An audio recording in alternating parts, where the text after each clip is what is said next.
현대자동차 노조가 5년 만에 파업의 기로에 섰습니다.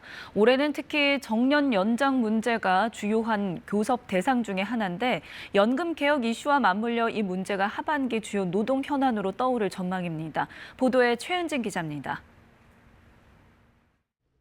지난 2018년 이후 5년 만에 현대차 노조의 파업이 가시권에 들어왔습니다. 파업 안건이 가결된 데 이어 중앙노동위원회도 조정에 실패하면서 합법적인 파업권을 얻게 된 겁니다. 올해 최대 쟁점은 정년 연장.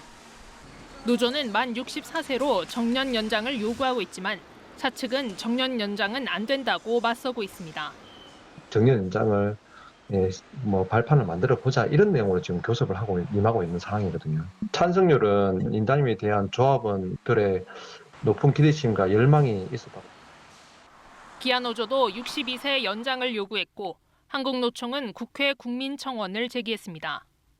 올해 63세인 국민연금 수령 연령은 5년에 1살씩 높아져 2033년에는 65세가 됩니다. 정년이 60세에 머물러 있으면 소득 공백 기간이 생기는 만큼 정년과 국민연금 수급 개시 연령을 맞춰야 한다는 논리입니다. 경영계는 정년이 지난 직원을 1, 2년 단위로 재고용하거나 재입사시키는 방식을 선호합니다.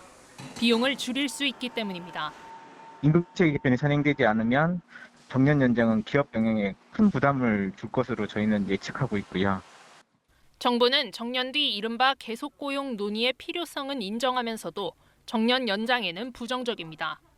대통령직 속 경제사회노동위원회는 일괄 정년 연장은 청년 취업의 장벽이 될 수 있고 기업의 인건비가 늘어난다며 반대 입장을 분명히 했습니다.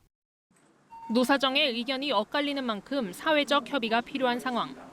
하지만 지난 6월 한국노총의 경사노위 불참 선언 이후 대화 창구가 막혀 있어 계속 고용을 둘러싼 사회적 갈등은 한동안 이어질 것으로 보입니다. KBS 뉴스 최은진입니다. 울산의 대형 사업장들이 임단협 교섭의 난항을 겪으면서 파업이 초읽기에 들어갔습니다. 노사는 추석 전 교섭 타결을 목표로 하고 있지만 이견차가 커서 쉽지는 않아 보입니다. 신건 기자가 취재했습니다. 현대차 노조 홈페이지에 모바일 투표 방법을 알리는 공지문이 게시돼 있습니다. 올해 임금 및 단체 협약 교섭이 결렬되자 파업 찬반 여부를 놓고 조합원 투표를 진행한 겁니다. 오늘 오전 8시부터 오후 6시까지 진행된 투표에서 조합원 절반 이상은 파업 찬성에 손을 들었습니다. 현대차 노조는 기본급 18만 4,900원 인상과 성과급, 상여금 지급을 요구하고 정년 64세 연장을 별도로 요구하고 있습니다.